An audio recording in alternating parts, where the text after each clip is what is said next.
into this conversation, I have to give these people a wonderful, wonderful introduction. You know how we do it. We don't make you sit on the plastic couch like grandma used to. We make you feel comfortable. And all these people are no strangers to the Dr. Dawn radio show. Ladies first, I have to introduce. I tell you, let me introduce Jennifer Hayes first, darling. Jennifer J. Hayes. The J stands for just keeping it real. I don't know. But she is a relationship and dating practitioner, darling. She is the director of operations for South Carolina Matchmakers. She is an author, a relationship advice columnist, and a crisis intervention specialist. Welcome back to the Dr. Dawn radio show, Jennifer J. Hayes. How are you, Jennifer? I'm doing good. Thank you for having me. I'm excited. Can you hear me? Oh, I can hear you now. Maybe I should press the button. Y'all, it has been a long day. When the radio hosts don't press the button to get the sound on, something is wrong. Y'all, hey, how are you, Jennifer? I gave you a good introduction. I'm doing good. Thank you for having me. Yes. Thank you, Jennifer. And second, ladies first, Amber Neal. She is an author, media personality, owner and CEO of the Matchmaking Institute of Houston. She's getting serious. She went from Meridate to being an institute. She is CEO and founder of WETV, and she is the owner and CEO of the Amber Neal PR firm. How are you, Amber? Hey, good. Good. The rumors get started. They're gonna say I was in a mental institution next. Well, hey, no judgment. No judgment, just realness, right? And then last but not least, Elam B King. The B stands for he's the bomb. Can I say, does anybody say that anymore? Yeah, but he is the author of Understanding a Man. He is a relationship coach, speaker, and media personality. Welcome all these beautiful people back to the Dr. Dawn radio show. How are you all doing? What up? I'm telling y'all, now look. We always talk about resolutions for business and money, success, all that good stuff. But we're talking about relationship resolutions tonight. So first, hey, let's just kick it off. It doesn't matter whoever wants to go first because it's, we're like a family here. But just like you have goals for business, career, should we have new goals and resolutions for our relationships, y'all? Absolutely. Yeah. Yes, 100%. Amber. All of you? Any of you? Yeah, 100%. I mean, if you don't know what the goal is, how do you know where you're going? Okay. Elam, you? Yeah, I like to say that people forget the business aspect of relationships. To whereas just like with a business at the end of the year or the fourth quarter or whatever, they sit down and look out towards next year and what's the vision, where they're going to go, what are the revenues, what are the expenses, right? So the exact same thing exists inside of your marriage. To whereas even in your relationship period, even if you're just dating. And you're dating with intention, that is, that you sit and you look at, okay, where are we going? Where are some of the weaknesses and how can we work on those while maximizing the strengths as well? Okay. Yeah. I like that. And I like my banner, but I don't like how it's cutting people's heads off. So let's keep talking. I don't want to cut anybody off, but we don't think about resolutions for the relationship, right? We don't think about it. Yeah. And that's why relationships can be challenging. But I like you all said that. Now, let's get into this. One of my favorite questions I have to kick this off with. We can become lazy in relationships. And let's start with you, Jen, Amber, and then Elam. We can be lazy, even unintentionally. We can be lazy in our relationships. Share some ways, Jen, that even unintentionally, you're being lazy as a partner. I mean, I think the longer you're with somebody, you take each other for granted, and the things that you did in the very beginning to get that person or to make sure that they noticed you or before you got married, a lot of that changes. You let life get in the way. And so sometimes it's like you said, it's unintentional, you don't mean to, but you do start taking each other for granted. And I think that, your schedules get busy, you have kids, you have just so many things get in the way that what you forget is that you have to make time for each other.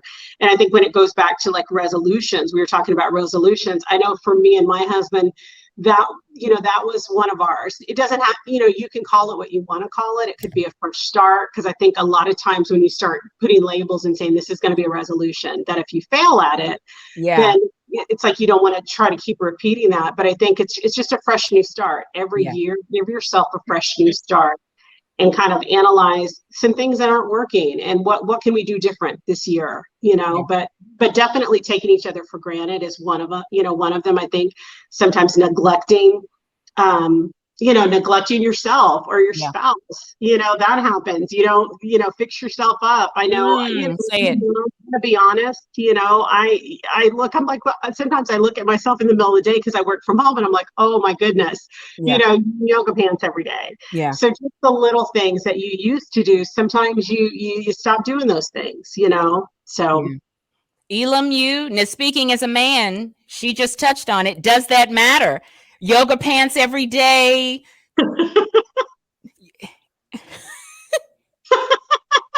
I can't see that. What is it? I can't see it. Man sends a wife a spreadsheet. I can't hear you, Elam, darling. We cannot hear you. Your mic's off.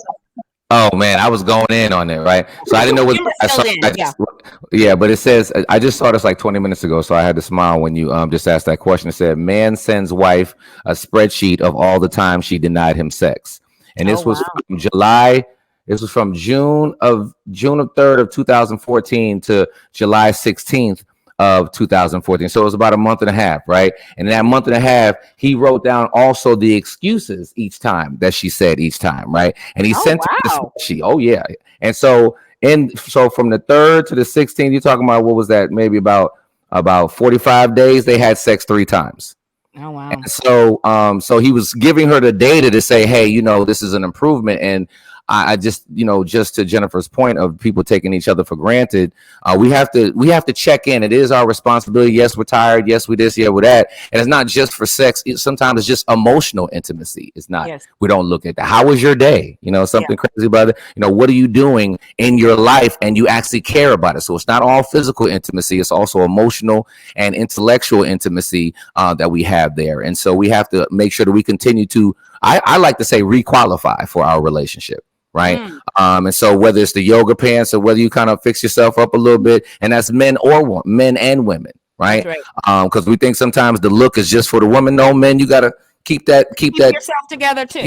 Together as well. So we have to check in and then be able to receive the feedback when we get the feedback. Yeah. Right. So that's also important as well. I like that. And look, Amber, what do you want to say on that? So, half of the divorces last year were cited for social media. So it's so funny to me that people have time they work all day. You think you're diffusing, you're getting online, you're playing games, you're on social media, you're keeping up with the Joneses, you're posting. People care more about likes than they care about their relationship. And I think it does go back to the point of that, taking them for granted. Well, they're there. Okay, yeah, they're there. But if y'all are passing 2 shifts in the night and you're more like roommates, you have time to get on social media and play your games or do what you're doing online. But then you get off and you're sleepy and you go straight to bed and you don't have the intimacy. You don't have the time. So I think the laziness, we got to account for social media, that people are so addicted to that part and get that dopamine hit for whatever it is that they don't realize the dopamine hit you get is from the one you give and get from your partner, not from the world. Why am I getting high right now? In a good way. I'm loving this conversation. If you do want to make a comment, thank you everyone who is watching. Please make your comment and I will gladly read it on the air and in the chat. But we want to blame social media, but who's in control? We love to blame social media, Jen, and you being with Matt, matchmaker. I'm sure you hear all kind of things. But look, who's in control? We love to blame social media. No, you are the one who didn't put the game down. It's come on, married people, single people. Let's get ourselves together. But I love how you said you get in a routine, and married couples, that happens with them quite a bit. But Jen, let's talk about social media. Or is social media to blame, or are we to blame? Well, I think social media plays a part. absolutely, it plays a part in your relationship. But, it's different. Like, because in my relationship, my husband's not a social media person. So that's not something that I have to deal with. But he has to deal with it on my end because it's something that, is part of my business and things that I need. I do think that you control that, Yes. control, but it comes down to, communicating and understanding each other's needs. And I think that's super, super important. Yeah.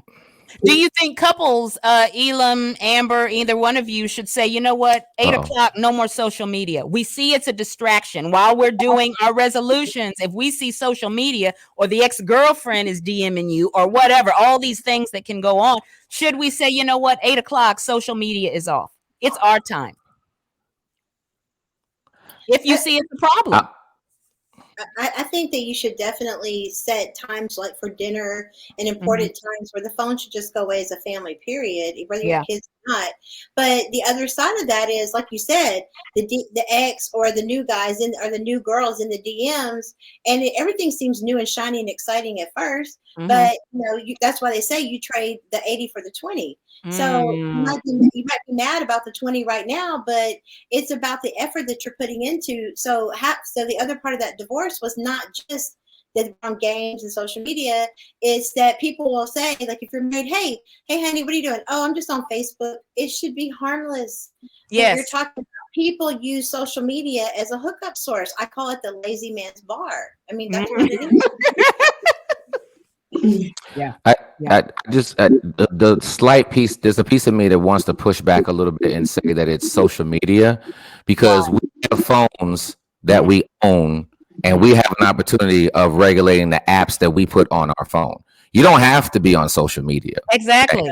You have to recognize that and kind of take ownership that there's a responsibility. I'm going to particularly talk to the husbands and wives. If you're dating, you have what comes with that. The accountability of that is that person's really not committed to you. Right. Yes, we should act in a certain manner to show that this is what we would more want to do, but they're not obligated to you, right? There's no responsibility that really exists there from a 24/7 perspective, right? So, you sign up for your forever, and we're all, we love that part, but we forget the responsibility of knowing that we need to be proactive and intentional with the person. We could blame something on jobs, right? You have to have a job. Right. So we could say, well, my job is so this and so that, but we love to get on social media and say family over everything. But then we blame our job and say that's the reason why we can't get to the, so we have to be able to find a balance and be intentional, right? Because some of this is actually biological, right? After that, you have children. This is something I read in the book by Dr. Luann Brizendine, The Female Brain. It talks about the hormones and some of the changes and it's a wonderful book. Fellas, definitely you need to read that book and understand the way your woman biologically think. Right. But it talks about that once you have children, right? A lot of times the hormonally, Mother Nature designed it so that a focus shifts automatically to the child, right? And so what does that mean? That means that you will accidentally forget your spouse. Right? Because the goal that's how the mortality of the child is increased, by having you actually focus more on the child, which means that you're focus less on your mate, right? So you have to, so it looks like you have to do this, but sometimes you have to be intentional and understand that, hey, I have to make time over here, whether it's sitting and watching TV or whether it's, doing something together to make sure that you're expanding the intimate levels inside of your relationship. So I don't blame social media, because I think it's a choice. Yeah, I think it's a choice. We have to accept responsibility. Jen, Amber, I want to hear from you on this. And that's good, Elam. I love, because, women have a lot of responsibilities. Not that men don't too, right? Everybody has different responsibilities, but you have the kids, you've got to make some resolutions though. Talk to the women. How do you all balance it? Amber, you have kids. Now you have a grandson. Jen, you're balancing busy career, son, all of that. I want to go back real quick to what we said about social media before I answer that. Okay. And I think one of the biggest things about social media is that it gives everybody this false sense of what your relationship should look like. So that's where I think that the biggest problem comes in, is that people are online and they're looking at, I don't know, Kim Kardashian and her relationship and what it should look like. And then you have this lady that's like, oh, well, why aren't you doing this for me? I see every night that he's cooking her dinner, he's doing this. And then you come back to your husband because it doesn't look like that in your household. Yeah. And that's a huge problem with social media, because we're all trying to live up to these expectations, and everybody's relationship's different. There is no one size fits all when it comes to a relationship. That's so right. It goes back to what Elam said, it is balancing, and you have to, how busy I am with Mikey. I'm, my son acts, so we're busy. He's in baseball, and I'm running a company. But what I have to do is I have to prioritize, because they say you can have it all, but you can have it all at the same time. You can, and if I'm giving it all to my job, my husband is losing, or my son is losing. So when I'm with my husband, I'm with my husband. When I'm with my son, I'm with my son. And when I'm working, and that's the way that I make it work. Is I have to give 100% when I'm in it. When my feet are on the ground working, I'm giving you 100%, and am I always 100% in my marriage? No, but that's where communication and understanding comes in. And when I'm 10%, he's picking up the 90%, because that's what a marriage is. It's a give or take. It's not going to be 50-50 always. That's not realistic. Why am I getting excited? I'm so glad. All these, you can have it all, ladies. No, you cannot. You're not going to have 100% in the marriage, 100%. I like what you said, Jen, when you're at work 100%, when you're with, let's be real. Amber, what do you want to say on that, sister? I agree with Jen. And the thing is here's how you kind of can add on to that is that think of your job, for example. Okay. Gratitude goes a long way. One of the biggest kiss of death with the men especially is to make them feel like it's not good enough, or you're comparing them to a man that has more. I'll take an example. I saw a coworker, he went shopping and he asked his female coworker, hey, help me shop for my wife a tennis bracelet for Christmas. So she did. She went and helped him. He bought her a big 1 or 2 carat bracelet.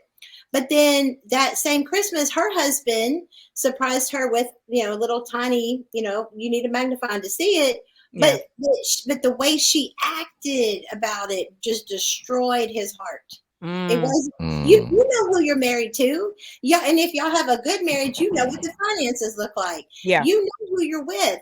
The worst thing you can do is not be grateful for the effort. It is the intention. And even if it's taking time to say, hey, babe, I know you're busy. I know you're working. I know the kids are doing this. I know we got aging parents. We have all these obligations going out.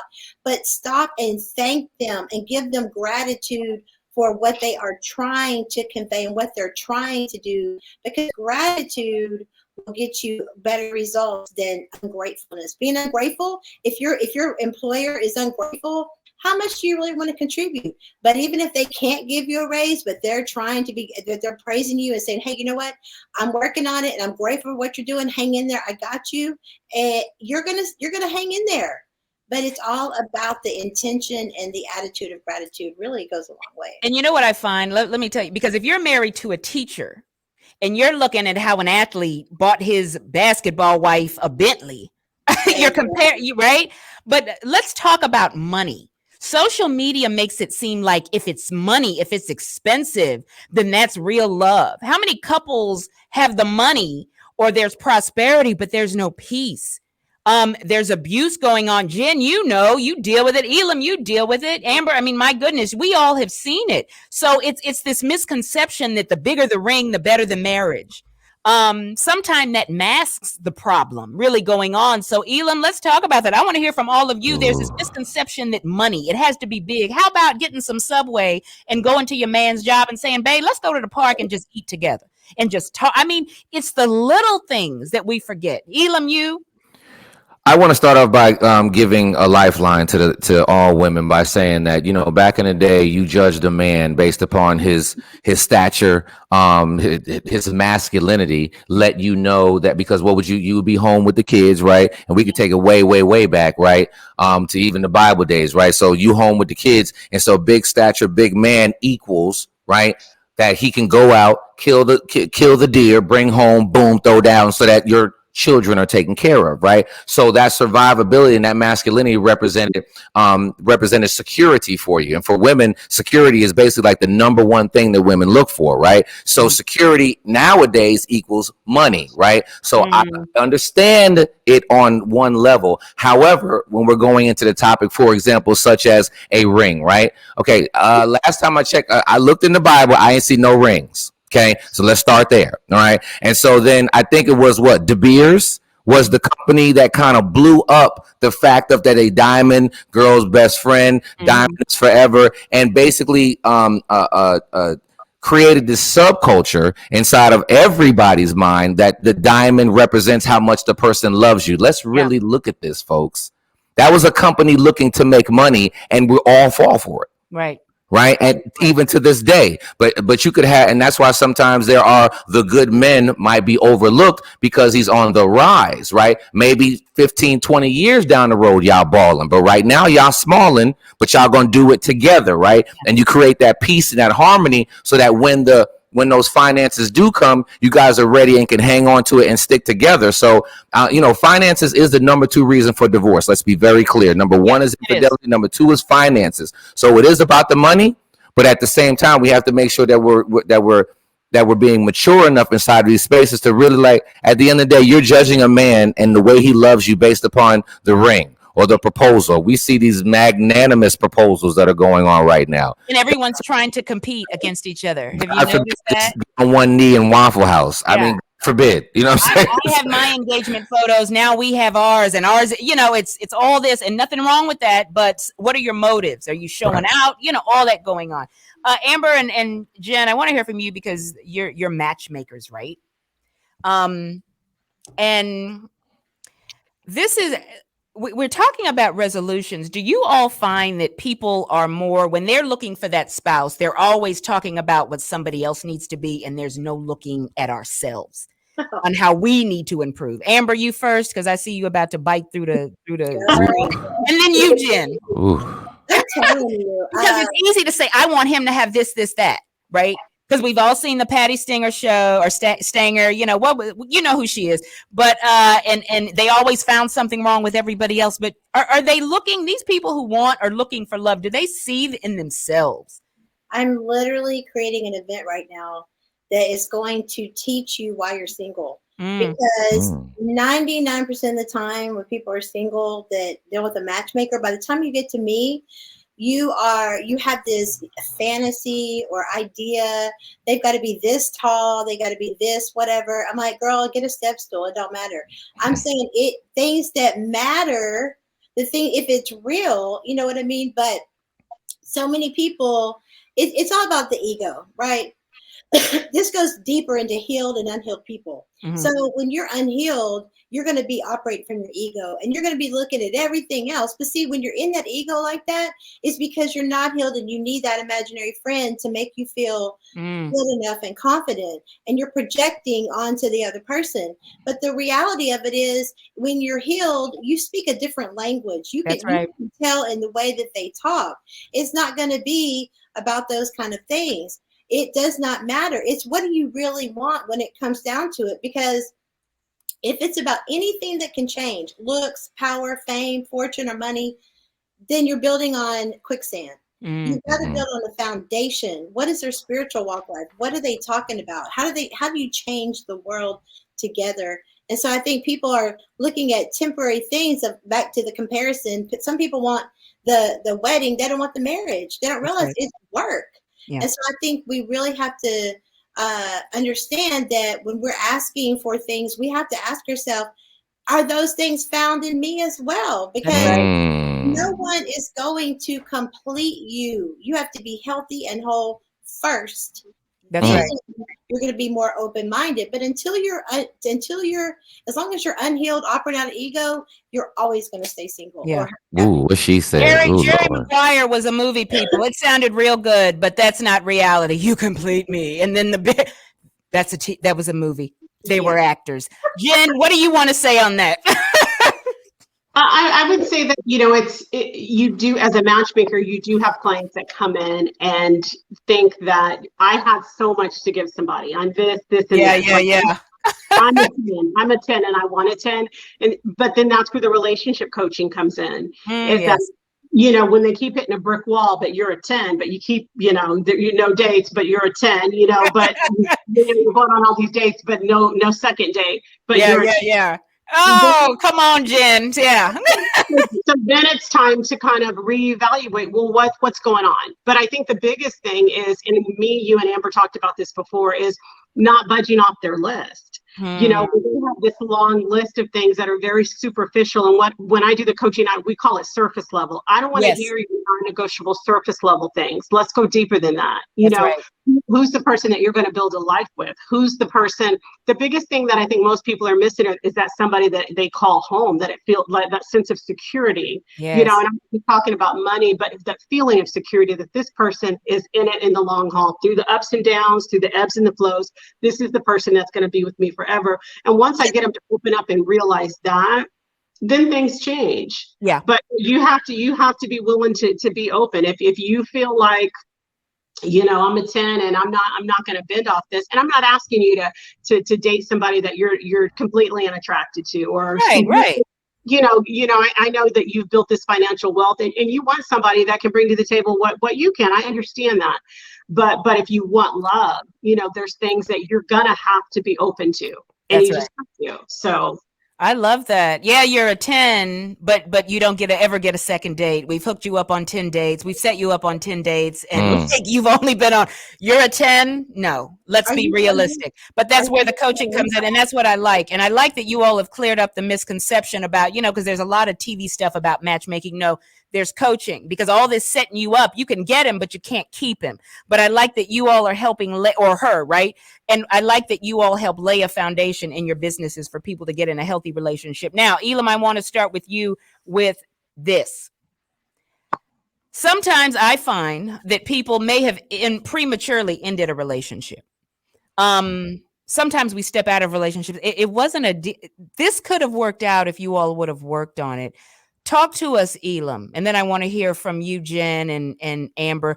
Do we prematurely end relationships? How do we know when the relationship can be restored? I think, I can't remember if it was Jennifer or Amber said something just a couple of minutes ago regarding working on yourself. And I want to start there because when I, myself working with clients, whether they're married or whether they're dating or whatever, either or, the first thing I do, the first 2 meetings are individual. Mm-hmm. It's not together. Right. And the reason why that is that I say that most people come to me, by the time they get to me, they want me to tell the other person what the other person needs to do to make the relationship work. Yeah. And without your level of accountability, okay, when they get to this level, then I'll be like that. No, go to work on you. Okay, and be willing to do that. That's the responsibility of being in a marriage and being inside of a relationship. And if you don't do that, then you're going to place yourself inside of a situation where the relationship is not going to grow, right? Yes, that's right. Can end prematurely, right? Then when you look up and you see them with somebody else, you're like, well, how did that happen? You see what I'm saying? Because during that healing process, that person went in, worked on themselves, and now, boom, they were able to attract the right person. Meanwhile, you stayed static because you could have swore up and down that the other person was the issue. Yeah. Because the truth is, some people want to come to counseling, therapy, coaching because they want you to fix them. Yes. I'm just here, but we're really here because he needs help. Yeah, there you go. There you go. All right. So that's just a space to, whereas why do some relationships end prematurely? Yes, they do. And I would just ask anybody that, because here's the thing, women, I'll say particularly women, men, we're a little fickle and little, there's more work that we need to do inside this space. But I feel like that sometimes for women, the level of discernment that you have, inside, you got an issue. Okay. You need to go to work on it. Right. He might not have figured out what he needs to work, but that you need to work on something. Do we agree, ladies? But you just try to find somebody that can put up with your bull. Okay. Somebody that can accept your bull versus you going to work on it, because it's hard to work on ourselves. It is. Right. Yeah. Okay. So, and then, for men, there's more of personal development that we need to do inside this space. But again, we have to grow out of the subculture that was built, that has been built out here with us, that we can't seek help, right? We can't seek a third party to come in and kind of take a look in here and say, bruh, what are you doing? doing. You know what I'm saying? And give us steps, and then we be willing. I mean, all of us, I think, you ladies look all in your 30s. And late 20s. However, I think all of you are tenured enough to know that. Remember back in the day how they said that men, when we're driving and we get lost, we don't like to ask for what? Directions. Why is that? You see what I'm saying? That's why we're not in church the way we need to be, because we have to submit, you know what I'm saying, to the leadership and faith around it, right? Because we were built to just be, I got it, I'm gonna figure it out. Yeah. So I think that do relationships end prematurely? Yes. The ones that can be restored are the ones that when you go do some self healing, some self-help, and through prayer and understanding, maybe you can turn around and go back and be like, yo, that was me on this. I still might need you to do ABC now. You got some, but I need to own what I did, right? And is this an opportunity? And sometimes those relationships can be rekindled, but there's got to be some healing on you first. Yes. Amber, you, and then you, Jen, what do you want to say on that? I think a lot of times when things end prematurely, you've gone into it with an attitude, if it don't work out, I'll just leave. You're not really committed. Back in the day, I have so many couples that have been married for a long, long time, over 30 years. What's your secret? And most of them say, the generation I'm from, we didn't give up. There was no quitting. There was no out. I actually believed in the marriage. But I think relationships can end prematurely also because we don't listen to our spirit. We know the truth. You recognize a demon when you see one. Oh, yes. A demon ain't going to see, the enemy ain't going to send you a soulmate that looks like the devil. He's going to send you everything that looks like everything you dreamed of. That's and right. When you ignore your discernment, you ignore that, you prematurely end it, or it'll look prematurely, because the whole time your spirit is fighting you to get out of, they ain't right for you.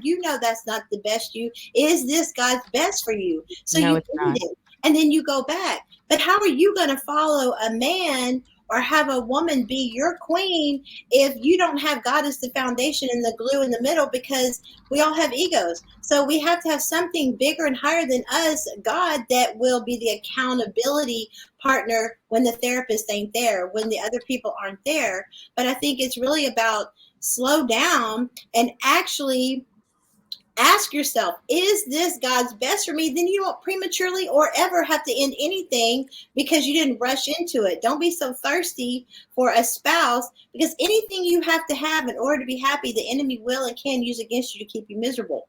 So don't let the enemy play you by you wanting a husband or wife more than you want a relationship with God. Because as they say, dance with God and he'll let the right one cut in.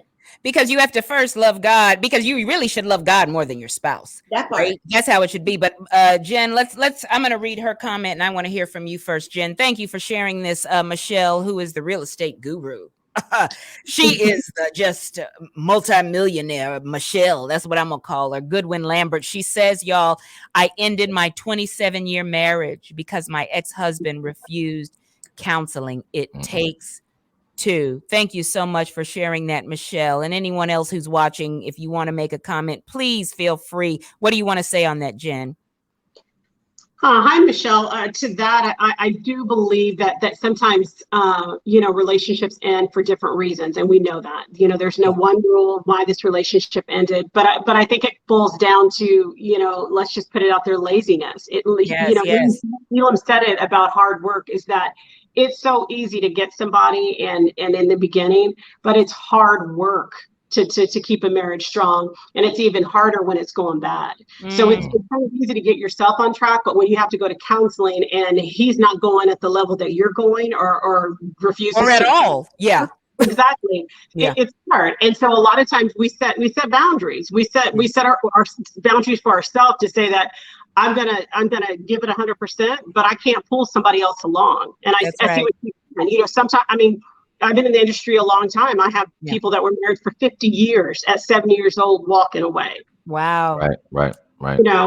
And you never know why. Why somebody ends a relationship, but it's hard work. Yeah. And I like you said that. Let's have some honesty here, people. Because let me tell you something, and I just thought of this, y'all, because this is what can happen. Oh, babe, and it can be her or him. Okay, it's not always the husband who doesn't want to go. It can sometimes be the wife, but Oh, well, I bought you flowers. I'm sorry I missed the counseling session. No, that doesn't make up for the fact you didn't go to counseling. You see what I'm saying? We got to work on this. Flowers is not working on it. A new piece of jewelry is not working on it. Talk is one thing, but what are the actions showing that they're trying to change? My goodness, Michelle says, "Praise God." Yeah, Can I just say something really quickly? It's so interesting. So we have to, ladies. I'm giving you some of the reasonings. I'm not going to say that it's an excuse for us. Let me be very clear before I say this. All right, because we have to do much better, particularly in this area of counseling and being able to see, coaching from somebody else. Right. So besides the subculture that we came up in, and to not, and how it represents a weakness to be inside of counsel. So understand that some of us have been indoctrinated, just like the diamond ring is an indoctrination. Not going to counsel is an indoctrination that we as men have received. You're at a higher level of wanting to communicate. Estrogen causes you to want to biologically more want to communicate. So even biologically, you're more wanting to speak. And we've been, in a digression in this area. So we need to do better. All right. And so I just want you to look at that piece of just understanding some of us are coming into, we need to evolve better in that space. I'd say at least 70% of the time I'm contacted, it's the man doesn't, about 30% of the time I'm contacted, the man doesn't even know that she went and got any type of counseling. And she's like, okay, I'm just going to hire you, and then I'm going to figure out how to tell him. This is what really happens. Black, white, Hispanic, all of the above happens right now. And so we have to look at what we're looking at and be willing to foster the environment that can allow that. But I want to go to those who are dating and saying, if you want to get this right down the road, do not skip pre-marriage counseling. Absolutely. Start this thing off correctly by saying, this is what we're gonna do all throughout this marriage. Okay, those who are already in, I know you got to turn around a little bit, but those who ain't in yet, start that thing off right by going to pre-marriage counseling and laying out the guidelines, setting the boundary that this is what we're gonna do, because it's necessary. I cannot tell you how many couples who have come on here and been transparent about their marital problems, or they got a divorce. I said, did you get premarital counseling? It's always no. It has always been no. Now, let me read her comment. And Amber, I have another question for you. Michelle says, you are correct, sir. That's exactly what he said. He refused, stating that we can figure this out. I'm not telling a stranger our business. That's real. That's real. A real statement. I've had friends say that. That's a real statement. It's real. Okay, I tell you. And she says, I totally agree to premarital counseling. And Michelle, we pray, we know the next one, girl. We pray the next one for you is a forever kind of love. God bless you, girl. Thank you. Thank you. Michelle, I just love Michelle. She's great, great, great. But Amber, I want to hear from you, and then Jen and you, Elam, on this. We're having such good conversation, aren't we? My goodness. I just love when we just we just chilling here. We just chilling here. But I want to hear from you, Amber, Jen, and Elam. Let's talk about ultimatums. Okay. Unhealthy versus healthy ultimatums. So I just don't think ultimatums are, to me, if I have to give an ultimatum, it takes the fun out of it. I don't want to have to give an ultimatum. If you have to give an ultimatum, to me, that's it kind of tells you where you are and where you stand with the other person. Because the one thing about it is, when a person is truly committed, truly in love, truly with their partner 100%, mentally, emotionally, spiritually, on every level, they're going to want to go out of their way to do whatever helps or makes the other person happy, because you're one person when you're married. So when you're not caring about what they need and you have to give an ultimatum, how does that help the marriage? How does that help the relationship? I don't think ultimatums are good at all. I think, in fact, if you're at a place of ultimatum, I think that if you're not already in counseling, you better get in counseling. But one thing I want to add to the counseling is, hey, it's great to go to counseling, but if your spouse is going to, or you are going to sit there and lie the whole time, you're not going to be able to make any headway. So I think it's really important that when you do go to counseling, that you don't just talk about your side or the ultimatum or when they do this. But see, that's the whole trick. That's the whole trick of the enemy anyway. When I have this, I'll be happy. When I have that, I'll be happy. So you got to live your life free of ultimatums, and sometimes you have to give that problem and pray and talk to God about that, or your therapist about that, or both, but not give ultimatums. Ultimatums to me are toxic in general. I don't agree with ultimatums. Jen, are there unhealthy? Are there healthy ultimatums ever? Talk about it.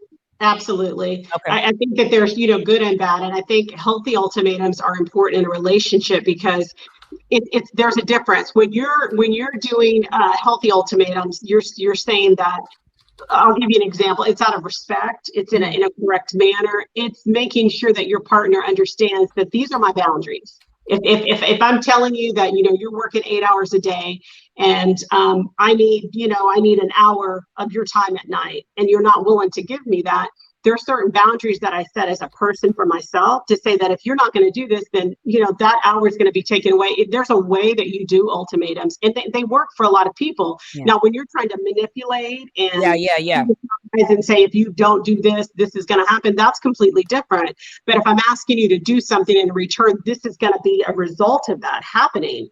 That's in a different way because you're trying to build healthy boundaries in the relationship, and your needs and your desires have to be clear with your partner. And that's part of having a healthy ultimatum. Yeah. I was doing some research and they were talking about healthy versus unhealthy ultimatums. The word ultimatum is so ugly, and many times it's not and then many times we see it done, if you don't do this, I'm not going to, all that. Now let me read Michelle. I love questions. Elam, we're going to start with you with this. She said, what about prenups? She said, I'm definitely considering with the next marriage. Prenups. Elam, let's start with you. I don't think that there's anything wrong with a prenup. All right. Jen's sipping on her juice. I don't know what that means. Go ahead, Elam, finish up.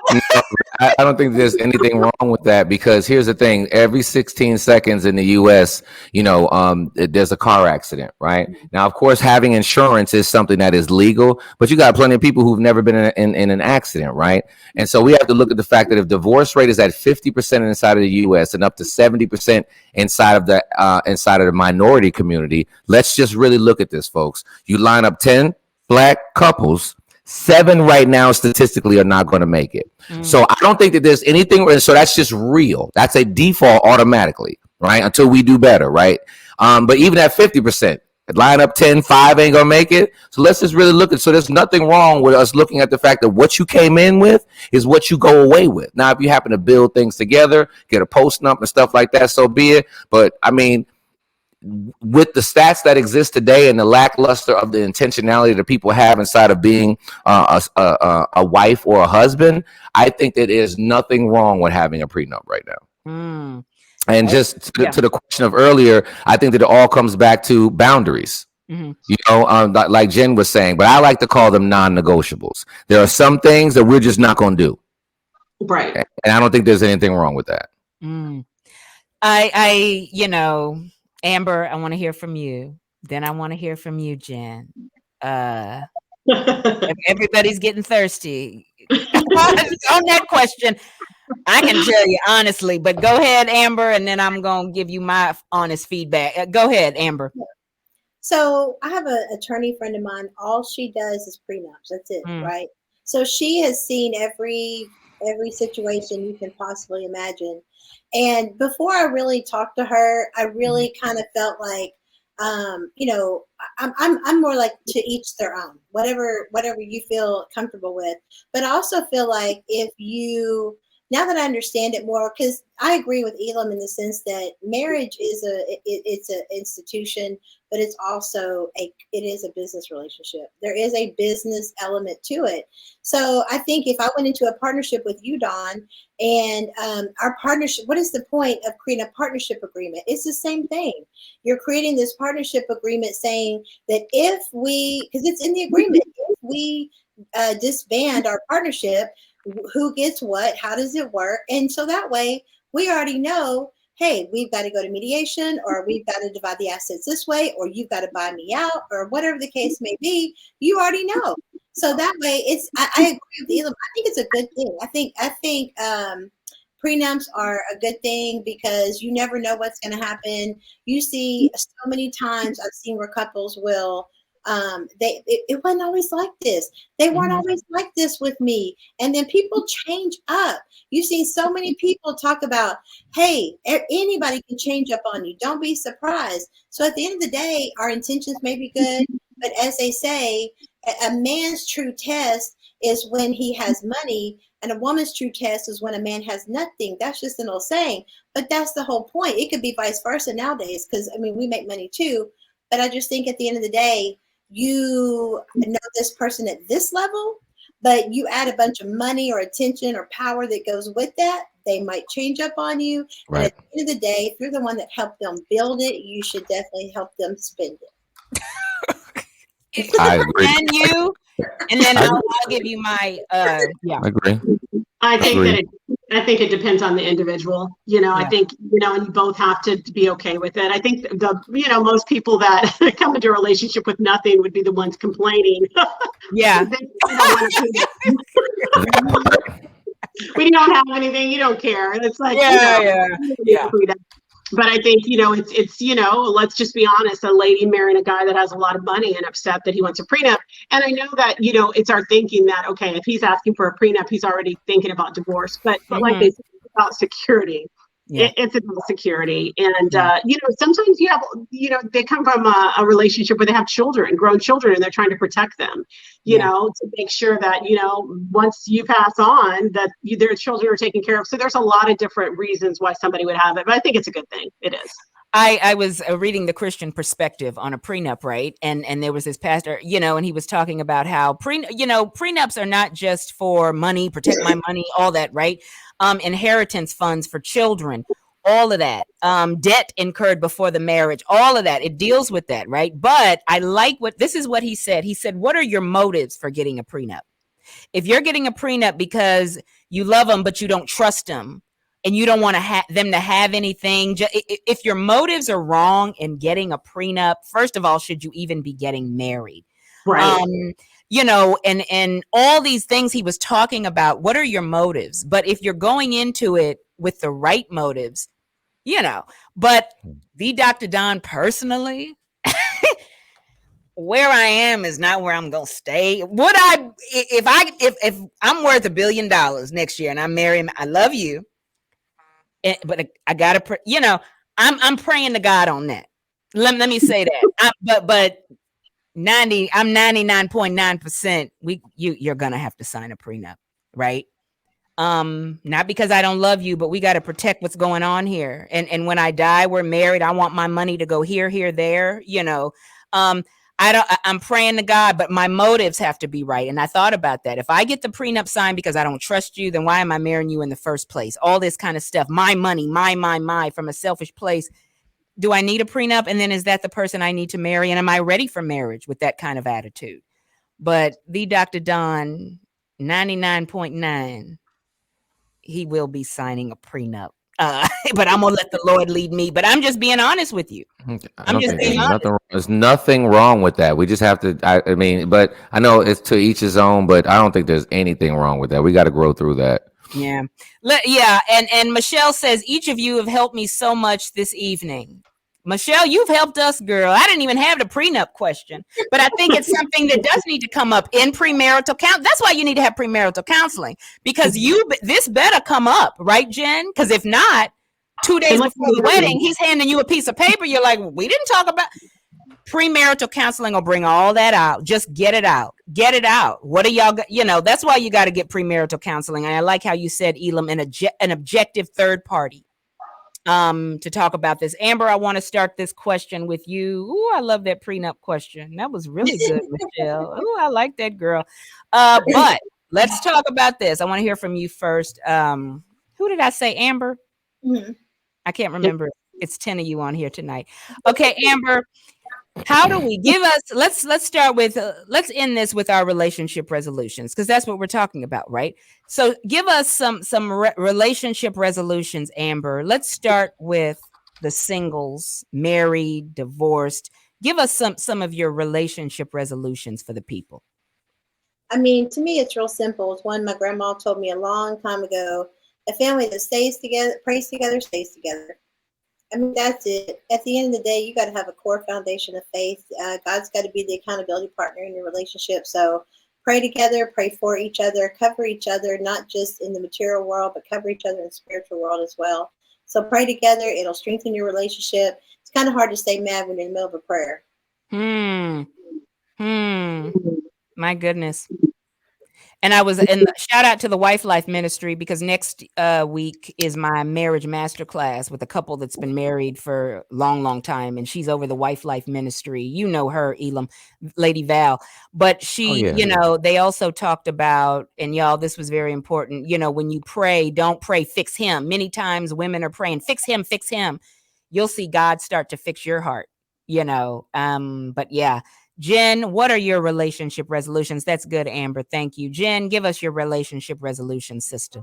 So when you say relationship resolutions, are you referring to dating? Or are you referring to couples? Let's talk dating. Let's talk singles first. Amber said basically faith for all three, but talk to us, Jen, first for the singles, then the married, then give us some encouragement for the divorcees as well. I think for singles, it's super important to focus on self-development, focus on, just knowing who you are and what you want, because that's going to help you bring the right person to the relationship. And that's super, super important.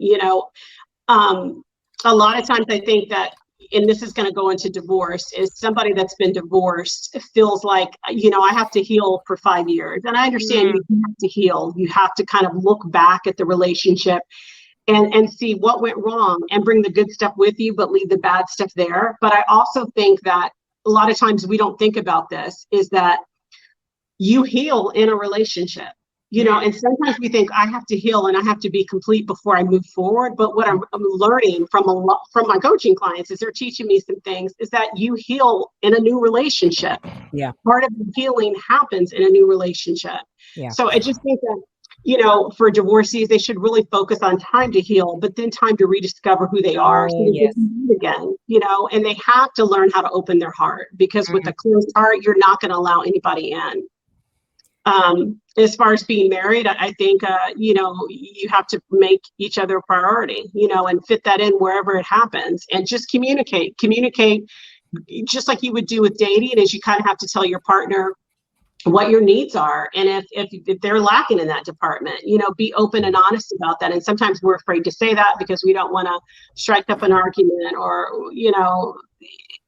we just don't want that confrontation in the marriage. But I think in order for you to be complete, sometimes you have to bring that up and say, this is what I need from you, and that's the great thing about my husband, is because when I do approach him with those things, he makes an honest attempt to step up and to do those things. And I really appreciate that about him.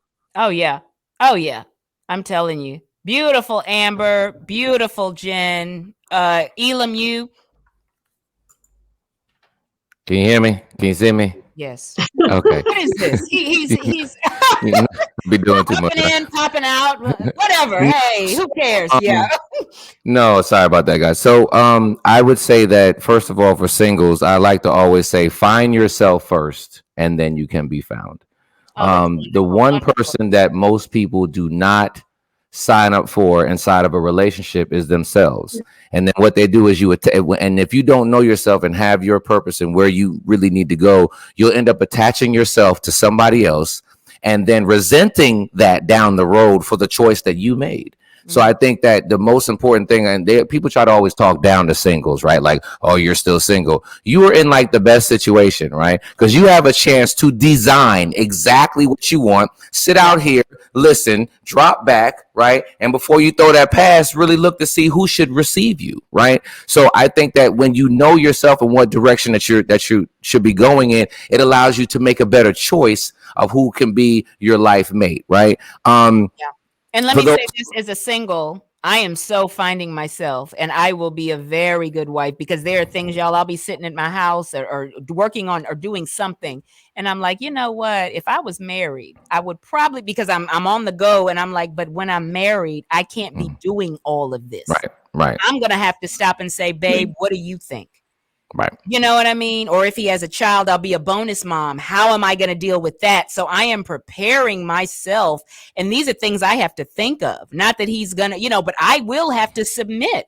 So the Dr. Dawn is preparing her because it's real. I can't be doing all this. If I get called, y'all, on a 6-month tour with Michelle Obama, you think my husband gonna be at home okay with that? Come on. These are things we're going to have to think about. We're single, but when I'm married, so I am preparing myself for marriage in that way. And that's not a bad thing. Elam, you wanted to finish up? Yeah, and even that word submission, because sometimes people get a little cringy on stuff like that. Well, here's the thing: if you know which direction you're going to go in, right, you're going to have a mission, a vision of where you're going to go. Submission, right? You come under the mission. So if you have a mission. And, ladies, let's say in particular, right? And so that you're looking for somebody who's got a mission so that you can come underneath that. If your mission does not match their mission, that's why a lot of times just because you're two good people doesn't mean that that's your person, right? They might have a great direction they're going to go in, but it's not congruent with the mission and where you're going to go, right? And then people wonder why it doesn't work. Well, your missions just didn't work, and you have to understand that, right? For those who are married, the number 3 reason for divorce is communication. I actually think it's number 1 because number 1 is infidelity. But if you really think about it, infidelity is actually a lack of communication. Then somebody made an action. That's really what it is, right? So if you have to understand that communication is key, and I always say everybody's grown until it's time to communicate, right? Yeah, when it's time to communicate, people want to take their ball and they want to go home and they want the other person to figure out what their ball is, how to bounce it, and how to move it around, right? And we're not crystal balls. We are 2 separate brains coming together, trying to walk down the same path. There's only one person that can teach the other person how to love you, and that's you. Right. And you can't expect them. I know it sounds good. They can just magically, deliciously just know you and just gel with you. And you just, and just get this unconditional love. Unconditional love. If we really look it up, unconditional love is really, it's not possible, because it means under no conditions will you leave this person. And I think that most of you should have conditions in that space, right?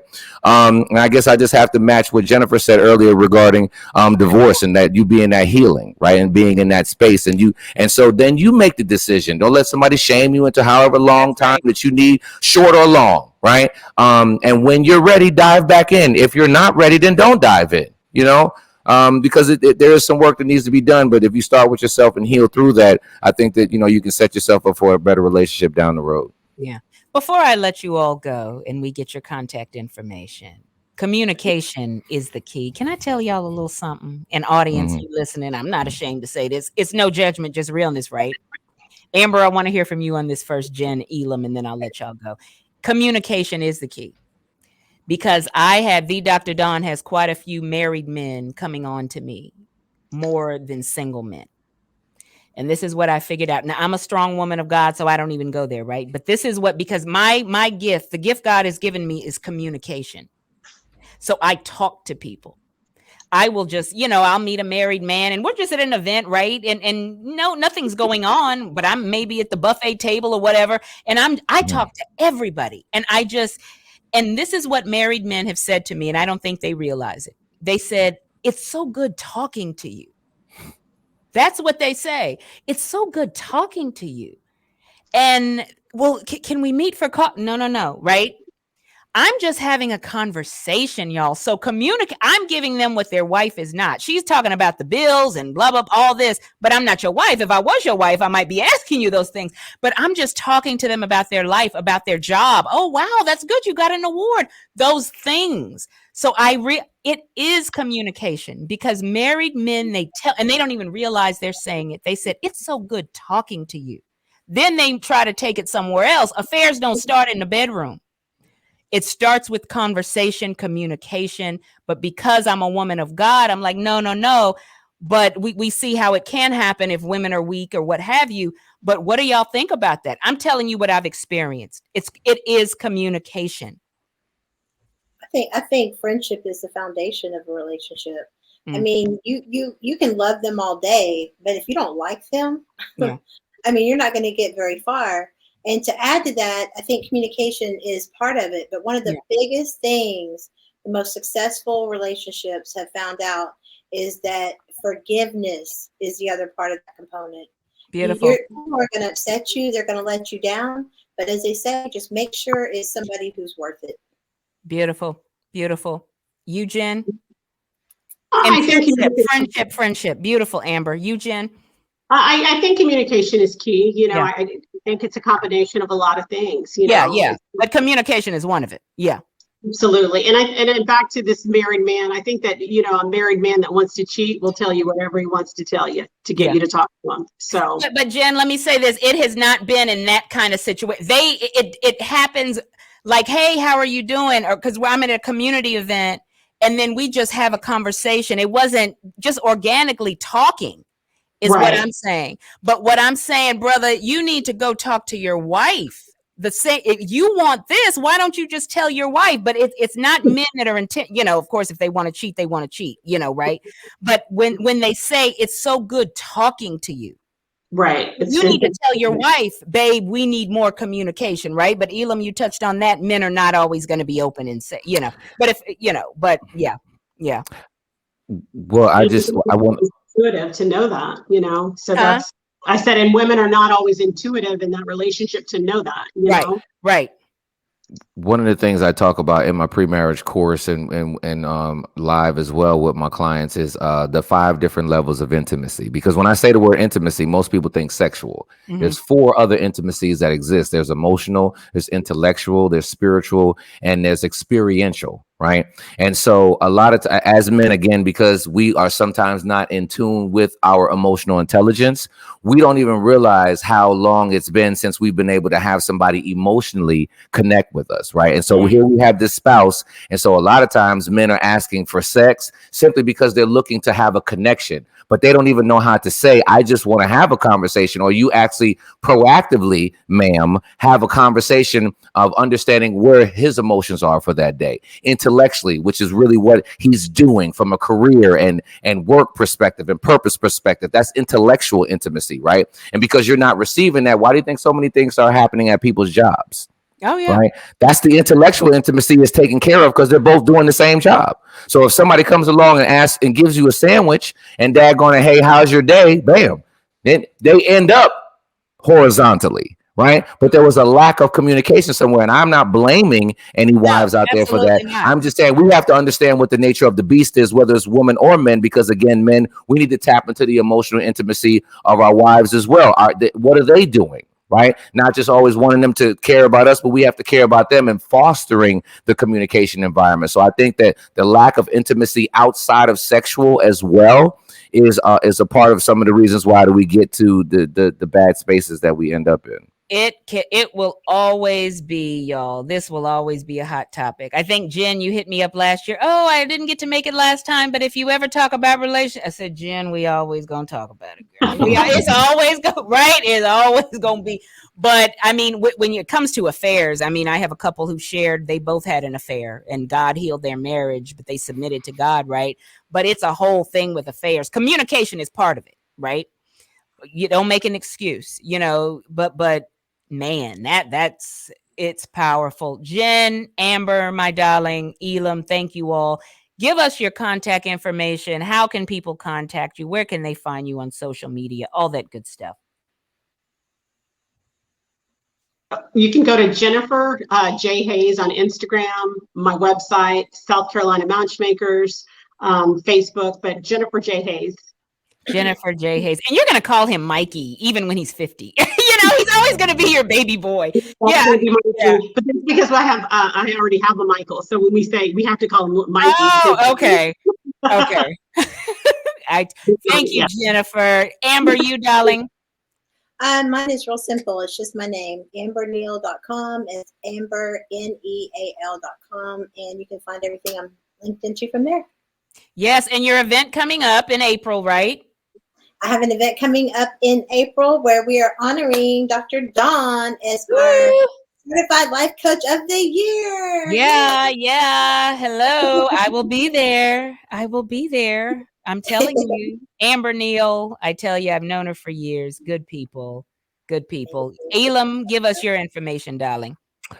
Pretty simple. Elam B King on all platforms, and you can also go to elambking.com. And I want to actually invite any of the wives or girlfriends, if you're having that man that you're with that you love, but you know that there's a gap in there with his communication. Actually, a podcast that we're starting that's going to be filmed live on the 26th of this month if you're here in Atlanta, and it's called it's called Barbershop Church.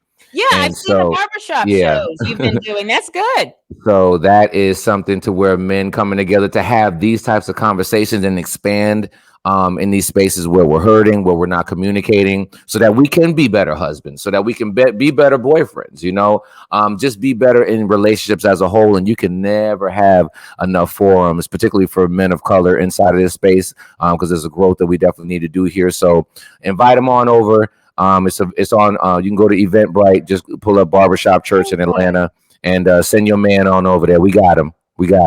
Very good. Jennifer, Elam, Amber, she said, I've got to go. She dropped the mic. That's okay. We love you. Love you all. So good I could have all three of you. Wonderful conversation. Aren't you glad we do StreamYard? Jennifer, you ain't got to drive over here, girl. It's in the cold. See how God blesses y'all, how God blesses us. I love technology, and the conversation's good virtually. But bless you all. Everyone is just doing great things. So God bless you all. Have a wonderful evening, and thank you guys. Thank you for the invite. Yes, always. Bless you. Bless you.